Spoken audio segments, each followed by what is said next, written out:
कहते हैं ना दोस्तों, इंसान जब भी अपने चारों तरफ से परेशानी से घिरता है तो उसी परेशानी को दूर करने के लिए एक खतरनाक प्लान बनाता है और उसी खतरनाक प्लान के तहत अपने बुरे काम को अंजाम देता है। लेकिन वह सोच बैठता है कि हम जिस बुरे काम को अंजाम इतने बेखौफ तरीके से दिए हैं उसमें पुलिस का हाथ पहुँचना नामुमकिन है। लेकिन वह नहीं समझ पाता पुलिस गरे मुड्ढे को भी खोद कर निकाल लेती है। आज की घटना में सेम कुछ ऐसे होता है। एक व्यक्ति होता है, अपने बुरे काम को अंजाम देने के लिए एक ऐसा खतरनाक फैसला बनाता है और उसी खतरनाक फैसले में कई लड़कों को भी शामिल कर लेता है और वह सोच बैठता है कि अब आगे चलकर अपनी दुनिया बड़े बेहतर तरीके से चल पाएगी। लेकिन हो जाता कुछ उल्टा ही। हमेशा के लिए 4 लोग जेल के सलाखों के पीछे पहुंच जाते थे।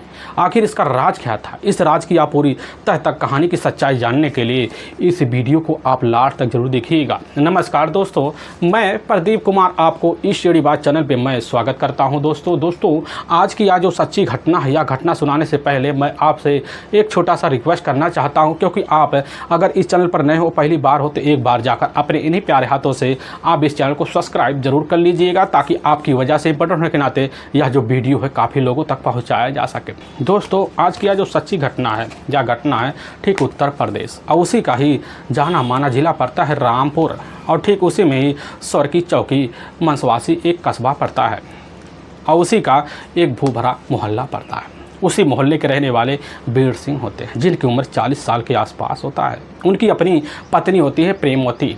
लेकिन वीर सिंह और उनकी जो अपनी पत्नी होती है एक दिव्यांग होते हैं। लेकिन उनके घर में तब भी खुशी को कोई कमी नहीं होता है, क्योंकि वीर सिंह हाई स्कूल पास होते हैं और पास होने की वजह से वहीं पास एक कोचिंग सेंटर खोल लेते हैं और उसी कोचिंग सेंटर में लगभग सैकड़ों लड़के पढ़ाई करा करते हैं, जिसकी वजह से वीर सिंह का पारिवारिक जो खर्चा होता है बड़े बेहतर तरीके से चल पाता था। क्योंकि वीर सिंह के घर में टोटल 5 बच्चे होते हैं, जिसमें 3 बेटे होते हैं और 2 बेटी होती है। लेकिन उनके घर में जो सबसे बड़ी बेटी होती है अब इधर पूनम ही होती है। लेकिन जो सबसे बड़ा बेटा होता है इधर गिरीश होता है।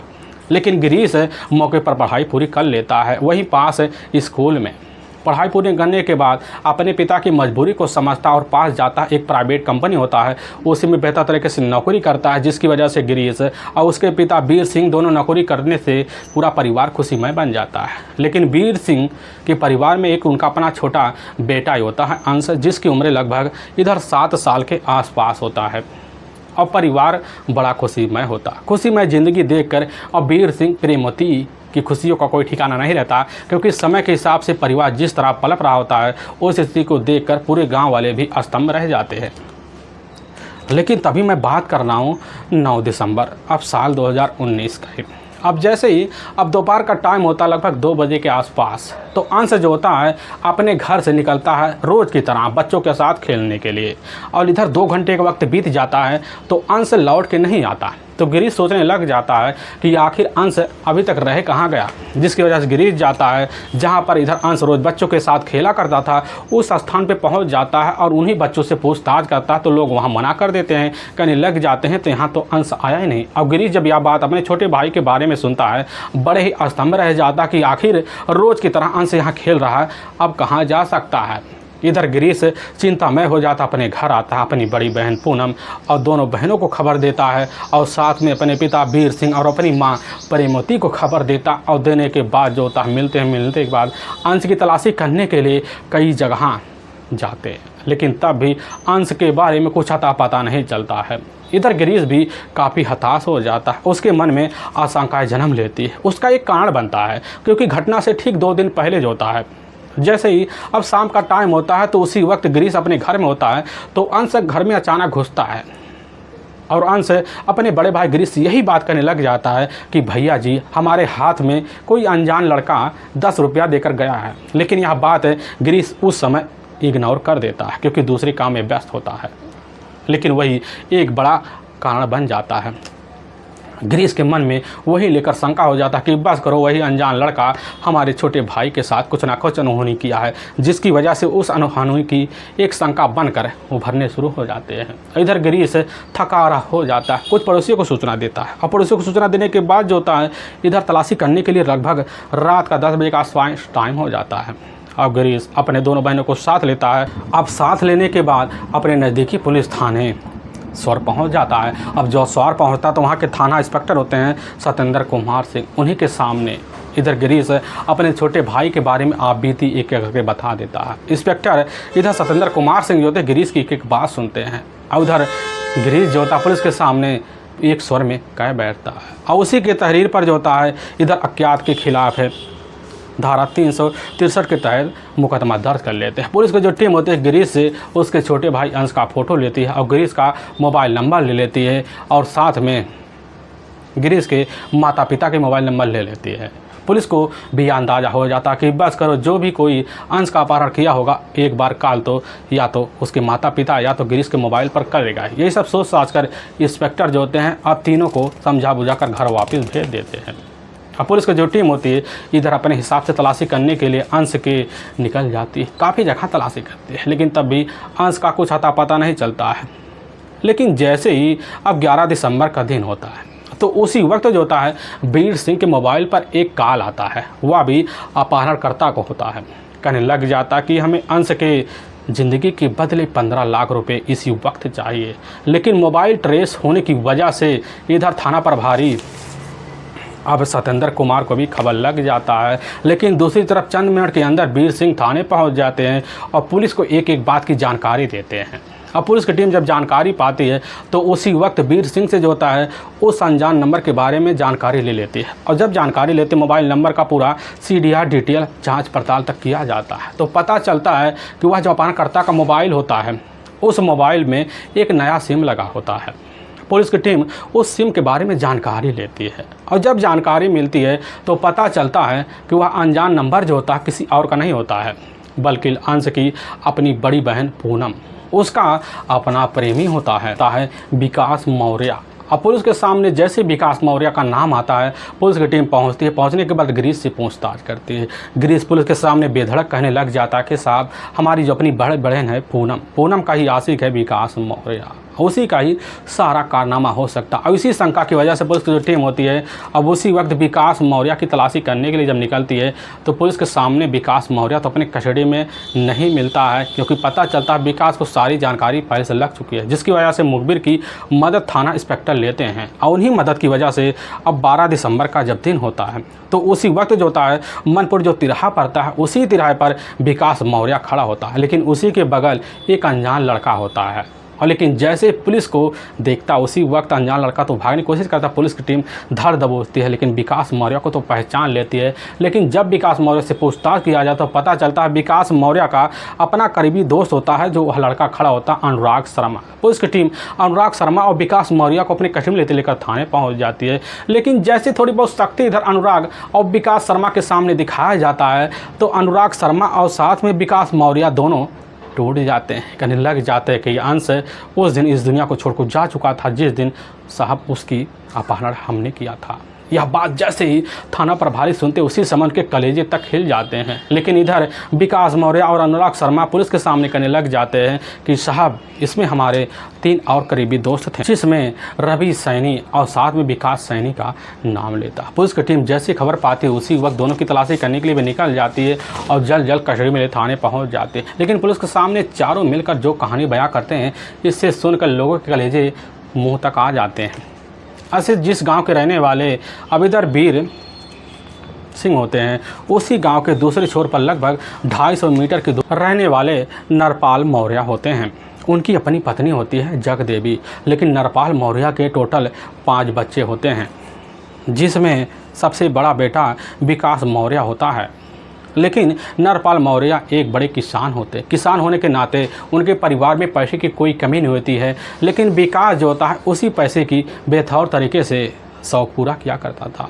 समय के हिसाब से अपनी पढ़ाई पूरी तो कर लेता है और करने के बाद नए नए लड़कों के साथ घूमना फिरना चालू कर दिया। थोड़ी देर बाद उसके बिगड़ी अवस्था हो जाती। इस अवस्था को देखकर नरपाल मौर्य सोचते हैं कि विकास मौर्य के ऊपर पहरा लगा दिया। लेकिन विकास मौर्य अपनी ज़िंदगी जीने के लिए बेहतर तरीके से खुल जाता है। लेकिन इसी बीच अब गांव के दूसरे छोर की रहने वाली अब पूनम होती है।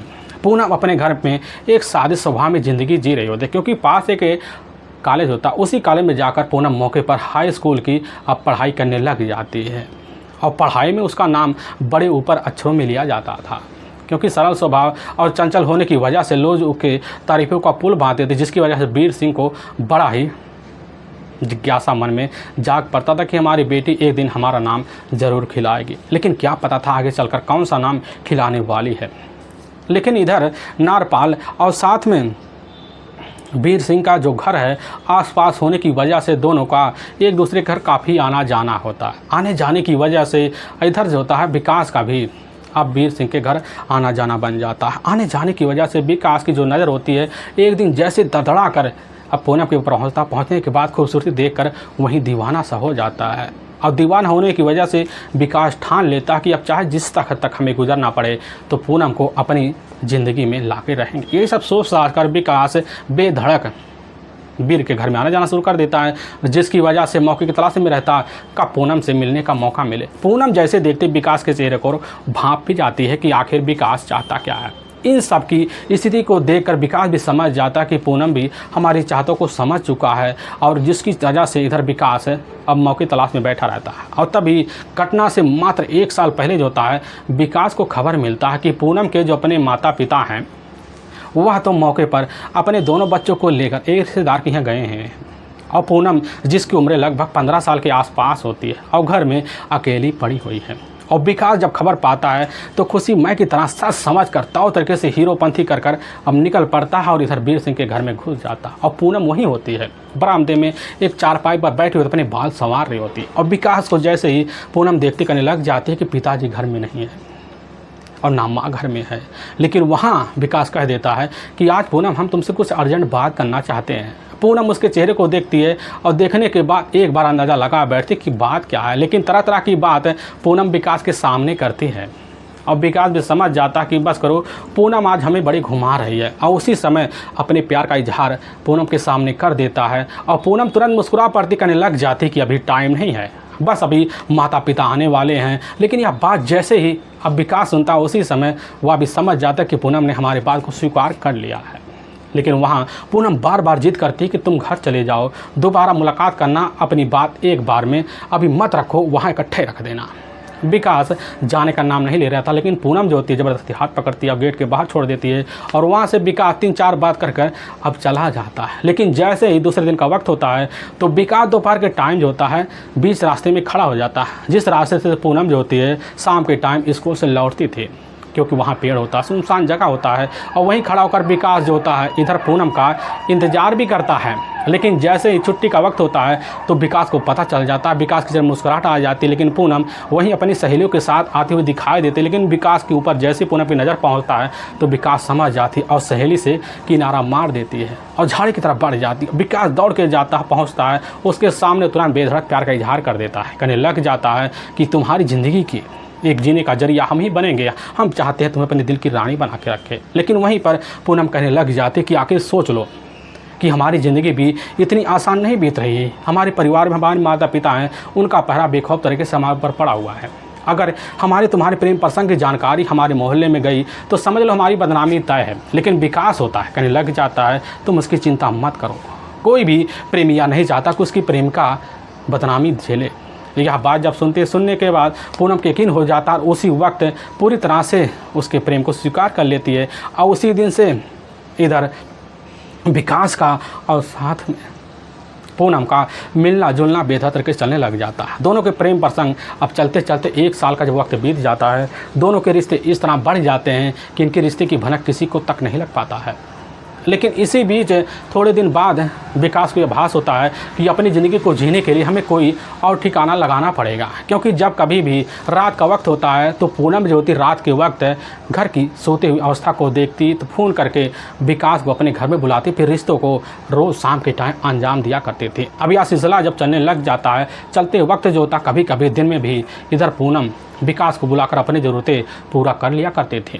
लेकिन समय इस तरह भागने लग जाता कि समय के हिसाब से अब विकास भी सोच लेता कि अब हमें शादी जल्द जल्द कर लेना चाहिए। अब विकास भी समझ जाती है कि हमें शादी के लिए कहीं ना कहीं अपनी ज़िंदगी गुजारने के लिए तरीका ढूंढना पड़ेगा। और तभी घटना से मात्र 4 दिन पहले इधर विकास और पूनम एक ही कमरे में दोनों एक अवस्था में पड़े होते हैं। उसी वक्त पूनम का अपना छोटा भाई हंस कमरे में दाखिल हो जाता है।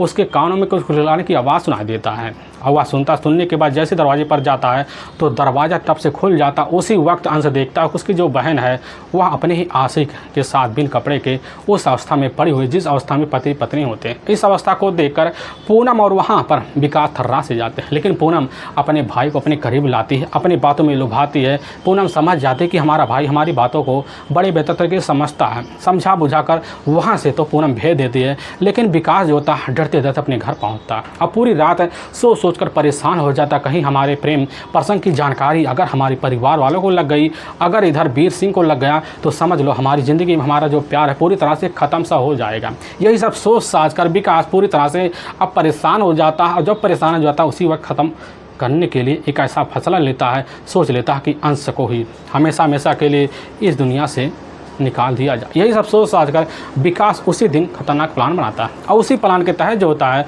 ठीक वह अपने करीबी दोस्त है अब सीधा का सीधा अनुराग शर्मा के पास पहुंच जाता है, जो सीतारामपुर का रहने वाला होता है।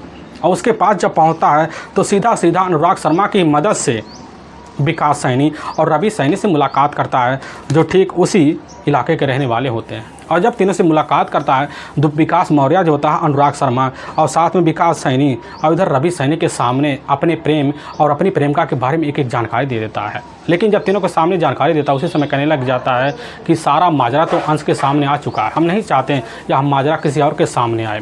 और चारों मिलकर वही हमेशा हमेशा के लिए अंश को मिटाने के लिए खतरनाक फैसला और प्लान बनाते हैं। उसी प्लान के तहत जो होता है घटना से मात्र 2 दिन पहले यानी कि 7 दिसंबर साल 2019 का दिन होता है। उसी दिन जैसे ही शाम का टाइम होता है इधर विकास मौर्य और साथ में अनुराग शर्मा दोनों जो होते हैं सीधा का सीधा जाकर उस जगह खड़े हो जाते हैं जहाँ पर अंश रोज़ खेलने के लिए जाया करता था। वहीं पेड़ के नीचे बैठ जाते हैं, बातें करना शुरू करते हैं। लेकिन चंद मिनट के बाद अंश वहाँ पहुँचता है तो इधर विकास जो होता है अनुराग को इशारा मार देता है। अनुराग जाता है अंश के पास पहुँच जाता है, विकास भी पहुँच जाता है और विकास जो होता है अनुराग के साथ कराकर वहीं 3-4 बात में दोस्ती करवा देता है। अंश समझ जाता है और दोस्ती कर लेता है, लेकिन अनुराग जो होता है अपने जेब से 10 रुपया पकड़ा देता है अंश को।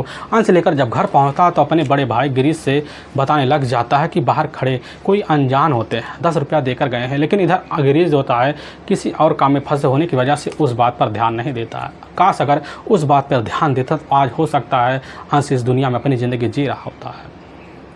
लेकिन इधर विकास अनुराग और विकास सैनी और रवि सैनी चारों मिलकर खतरनाक प्लान को अंजाम देने के लिए मौके की तलाश में बैठे रहते हैं। और तभी 9 दिसंबर साल 2019 का जैसे 2 बजे का दोपहर का 2 बजे आसपास टाइम हो जाता है तो उसी वक्त विकास सैनी और इधर अनुराग शर्मा दोनों को दोनों जो होते हैं अंश के सामने पहुंचते हैं और वहीं खेलते हुए अवस्था को देखकर अपने पास बुलाते कहने लग जाते कि तुम्हारे जो बड़े भाई हैं इधर गिरीश तुम्हें बाहर मिलने के लिए बुला रहे हैं। अंश जो होता दोनों की बातों में आ जाता है और एक मोटरसाइकिल में बैठ जाता है। लेकिन जैसे कुछ दूर जाते हैं तो हमें विकास मौर्य और साथ में रवि सैनी मिल जाते हैं। अब चारों साथ हो जाते हैं। साथ होने के बाद सीधा का सीधा बेलवाड़ा का एक सटा हुआ जंगल होता है, उसे में लेकर इधर अंश को पहुँच जाते हैं। और पहुंचने के बाद चारों को एक साथ देखकर वहीं अंश सकपका जाता है, लेकिन चारों एकाएक टूट पड़ते हैं और वहीं एक रुमाल से गला दबाकर बेरहम तरीके से अंश का हत्या कर देते हैं। बोरी को लेते हैं, बोरी में डंप कर देते हैं। वहीं बालू को एक तौर तरीके से चारों खुदाई करते हैं, ले जाकर बोलों में इधर तौर तरीके से बोरी को डंप कर देते हैं। फिर वहाँ से आराम से अपने घर के लिए अब निकल जाते हैं। लेकिन वाकई में दोस्तों पुलिस के सामने जब यह सच्चाई सीधा का सीधा जाकर विकास शर्मा और साथ में विकास मौर्य और रवि सैनी की तहरीर पर जब सच्चाई सबके सामने से सुन के पुलिस की टीम और साथ में वहाँ के लोग हैरान हो जाते हैं। पुलिस की जो टीम होती है चारों को अपने साथ ले लीजिएगा और वहाँ के ही कोर्ट में पेश कर दिया और चारों के ऊपर काफ़ी गंभीर मुकदमा दर्ज करके ले जाकर हमेशा हमेशा के लिए जेल के सलाख को पीछे डाल देती है। दोस्तों हम इस घटना का सुनाने का जो उद्देश्य है किसी के दिल को ठेस पहुंचाना नहीं है, बल्कि आपको यह बताना कि आप जहां भी रहें आप सावधान और सतर्क जरूर रहें। दोस्तों हमारे कुछ ऐसे व्यूअर जो हमारे वीडियो को लगातार वॉच कर रहे हैं, जिसमें संजीव शर्मा आगरा फतेहपुर शहर के रहने वाले हैं, इधर आदेश कोहली जो फिरोजाबाद शहर के रहने वाले हैं, हरिहर सिंह अब चंडीगढ़ शहर के रहने वाले हैं, नमोद्दीन पांचों भाई हमीरपुर यूपी शहर के रहने वाले हैं और श्यामलाल सत्येंद्र सिंह राजेंद्र सिंह और गरजेश पांडे उत्तराखंड नैनीताल के रहने वाले हैं। दोस्तों काफ़ी सारे व्यूअर हैं जिसका नाम कल की वीडियो में ज़रूर लेंगे। फिर मिलेंगे नए वीडियो के साथ, तब तक के लिए जय हिंद और जय भारत।